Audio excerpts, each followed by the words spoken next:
Hello mga B. Guess what?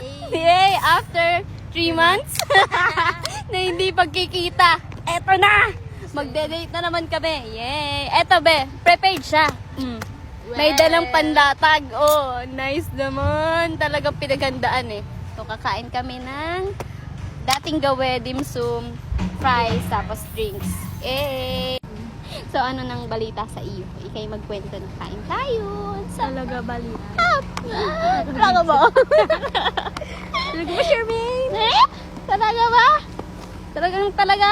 Alam mo, Baboy, may ka naman to yung yung Ano yun? lagi kong kasama. Sino? Yung mga kaklase ko, yung kabarkada namin. Oh, wala, pinagpapalit mo na ako. Ako lang to. Hindi ko mabuksan eh. Oh. Kinawento niya na Na? ito sa'yo. Ah, okay.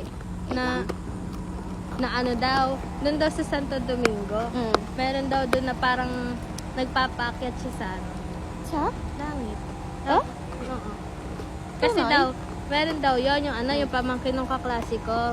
Parang pinakyat yung bata, yun yung ginamit ng albularyo. Seryoso? Tapos nakausap daw ng bata si Sino? yung tatay. Yung tatay niya na namatay. Be, wag kang ganyan. Baka si Hindi. mama at si papa pakausap ko. Hindi, baka nga, At si Lola. Hindi, baka nga gusto mo. Kaya ko sinare din sa'yo. Okay. Baka, Ay, wag ganyan. Iiyak ako. napanood ko kasi yung TikTok mo na yung naiyak ka. Yung umiyak talaga. napanaginipan. Be, Yung ba yun. Oo, napaginipan ko si mama at si papa. Nakakaloka. Tapos, Kaya ko sinare sa'yo. Be, grabe. Miss na miss. As in, grabe yung breakdown ko noon. Gawa ng, yung hinag kong ganun. Kaya ko nga sinare sa'yo.